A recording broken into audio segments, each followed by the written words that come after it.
On December 9, the Russian side officially confirmed that former president of the Syrian Arab Republic Bashar al-Assad, along with his family, had arrived in Moscow and Russia provided them with political asylum. Bashar announced in Moscow that he would resign from the post of president of Syria.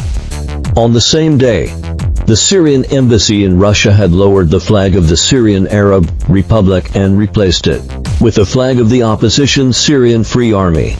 According to sources, after resigning, Bashar was determined to withdraw from politics and focus on his ophthalmology and charity work, preparing to open ophthalmology hospitals in Russia and Middle Eastern countries.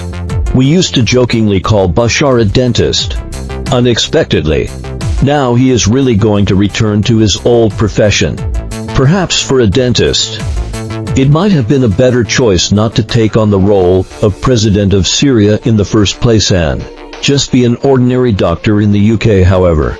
In any case, from the outbreak of the Syrian civil war in 2011, the dentist referring to Bashar al-Assad had struggled hard until 2024.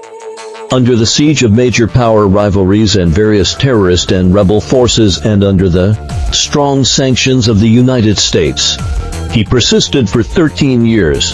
I think he has done his utmost. In the miraculous land of the Middle East and Central Asia, defeated rulers often suffer brutal killings after stepping down, such as Najibullah in Afghanistan, Saddam Hussein in Iraq, and Muammar Gaddafi in Libya. In contrast, after Assad stepped down, he safely flew to Moscow.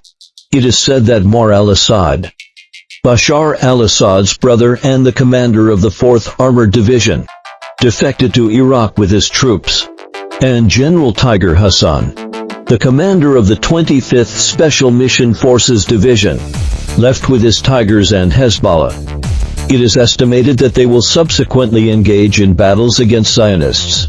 Generally speaking, at a time when Syria is in ruins, these familiar faces seem to be still alive, and this can be regarded as a relatively good outcome. There is also a possibility of a comeback, however. There is no time to feel melancholy.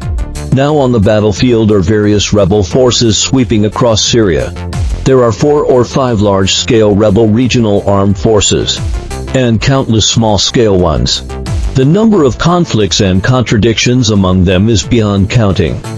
Regarding the current terrorist and rebel forces in Syria, those from the northern Idlib region include the Hayat Tahrir al-Sham HTS and the Salvation Government it established, as well as the Grand Conquest Operations Command under the Salvation Government, with bandit leader Abu Julani.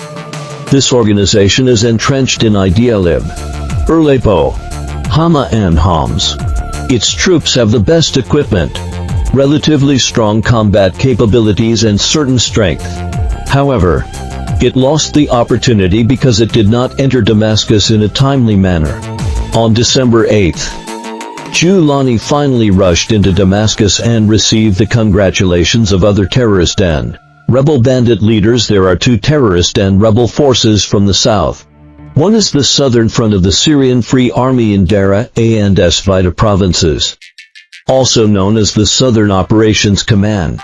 These people were supported by Gulf Cooperation Council countries such as Jordan during the Syrian civil war.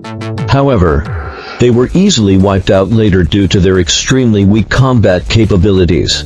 Now they have emerged again. Moreover, they have incorporated some rebel Syrian government forces against the Assad regime, such as the famous 8th Brigade of the 5th Legion. The other one is the Isbak Free Syrian Army FSASFA from TANF province. It has been lying in wait under the support of the United States and has now emerged. The scene of Syrian Prime Minister Ghali agreeing to hand over power to the opposition. These 2 groups of people launched an uprising on December 6 and rushed into Damascus on the 7th. At the same time, they took away Syrian Prime Minister Ghali, getting the upper hand over Julani. However, these 2 groups of people are still very weak in combat. Therefore, they are now recruiting soldiers, collecting weapons, robbing civilians in Damascus, randomly distributing weapons and so on. Most of these are their doings, the Syrian National Army SNA, under the protection of Turkey. This part of the people is an armed organization established by Turkey in 2017 by gathering various scattered rebel forces in the Syrian civil war and some Syrian refugees in the border area between Turkey and Syria. Trained by the Turkish army and equipped with a full set of Turkish military equipment.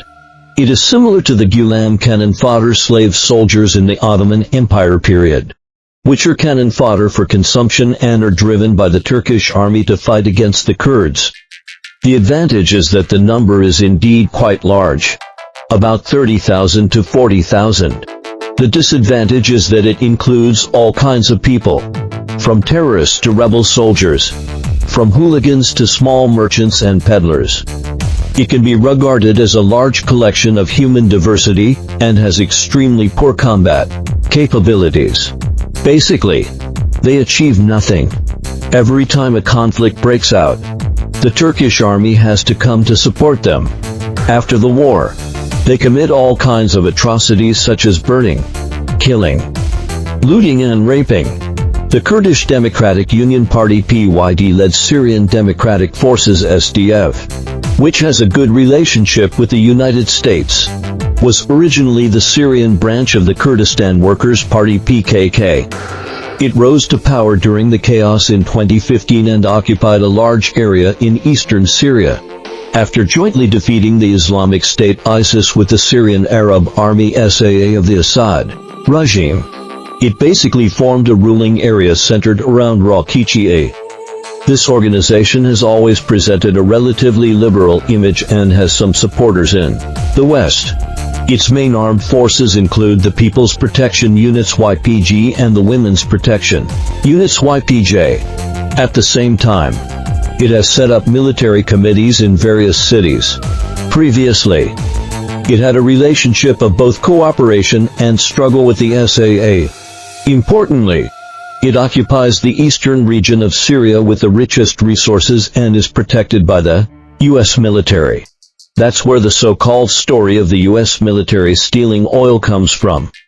In addition to these relatively large forces, there are countless warlords of various sizes in Syria. In the east, there are Arab militia forces that previously maintained a good relationship with the SAA, as well as the remnants of ISIS and al-Qaeda hidden in the desert. Each ethnic group and each religious sect has its own militia forces. Basically, no matter what your stance or ideological orientation is, you can find a group of people you like among them. It's just that chaotic among the current various forces. While the Syrian Free Army and the Hayat Tahrir or al-Sham have just entered Damascus, the contradictions among the various Syrian forces have emerged. The whole country immediately entered a state of chaos like a battle royale. The leader of the opposition alliance, Julani first. There is the contradiction between the HTS and the FSA. Obviously, anyone who is familiar with the history of the Chuhan contention can see that Julani is now in a role like Xiangyu. He has a large number of troops, strong combat capabilities and seniority. Basically, all the major and tough battles that swept across Syria were fought by his group of bandits. Unfortunately, when attacking Homs, due to the desperate resistance of General Tiger Hassan's Tiger forces and Hezbollah's Radwan forces, Julani was unable to break through Homs for a long time. Although Julani finally got impatient and ordered his troops to bypass Homs and march rapidly towards Damascus, the southern front of the Daraa-based southern forces still reaped the benefits. By the time Julani arrived in Damascus, others had occupied the radio station, taken away the prime minister, and issued proclamations to the people. Except for respectfully addressing Julani as the great leader, nothing else was left for him. One can imagine how unhappy Brother Julani is. On the other side, the Syrian National Army SNA and the Kurdish Democratic Union Party PYD-led Syrian Democratic Forces SDF have already started to engage in fierce battles. The Turkish foreign minister made it very clear on December 8 that Turkey will continue to fight against terrorism in Syria. Of course, Turkey's so-called terrorism is a redefinition of terrorism. We consider the Hayat al-Sham HTS and others as terrorists, while Turkey claims that the SDF is a terrorist organization and must be eliminated as soon as possible. As soon as the Syrian Arab Army SA withdrew from Aleppo, the SNA and the SDF started fighting on the west bank of the Euphrates River.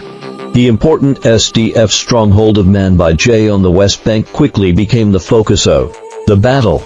Starting from December 7, the battle in Manbij immediately became intense. It is obvious that seeing the disorder of the central rule in Damascus, everyone is settling old scores. On December 8, the fighting spread to the suburbs of Manbij and turned into a stalemate. The latest news on December 9 is that Manbij has been lost and the SDF has completely lost this important stronghold on the west bank of the Euphrates River. In fact, not only is the Syrian National Army SNA acting under the instigation of Turkey and wants to wipe out the Kurdish Democratic Union Party PYD-led Syrian Democratic Forces, SDF, but probably the HTS and the FSA also want to get rid of the Kurds now. It's very simple. Not to mention that the SDF now controls large areas of farmland along the Euphrates River, where wheat can be grown. The most crucial thing is that it holds at least half of Syria's oil and gas production.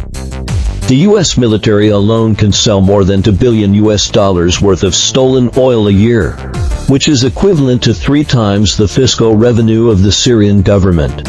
Whether it is whoever takes power, money and food are the fundamental logics. Otherwise, anyone will follow the footsteps of Assad. Therefore, the SNA is fighting in the front now. But Giuliani probably has also been eyeing the SDF for a long time. As for the FSA, it tentatively attacked EIRZOR a few days ago, but was stopped by the US military. Don't attack the Kurds.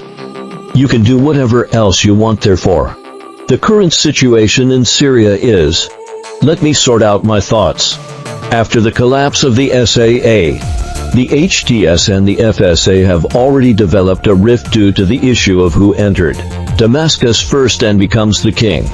Currently, both Giuliani and the Southern Operations Command are recruiting soldiers, gathering troops and making a lot of high-profile statements such as political reconciliation, national reconciliation, liberal rule.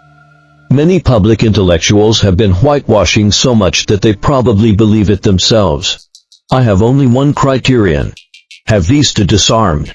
If they haven't disarmed, they are preparing for a civil war. As for other things like robbing the central bank and looting the people, those are just extras.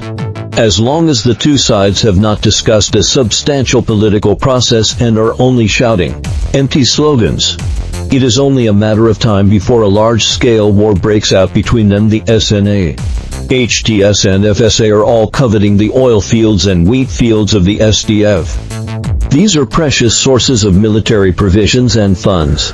Moreover, they have the support of Turkey behind them, so they have no psychological burden to start a fight. Currently, it is only that Turkey may still have to consider the factor of the United States and does not dare to be too blatant. If Trump comes to power later and intends to withdraw troops from Syria, then the SDF will surely become the target of public criticism and may become a sacrifice in the first round of the national chaos. As for other political factions in Syria, we also need to consider the factor that Israel has already begun to encroach on Syrian land. The situation in Syria has begun to develop in a chaotic direction. Joking aside, everyone has found a suitable opponent. Next, everything depends on the arrangement of fate. The Syrian national chaos competition may start at any time.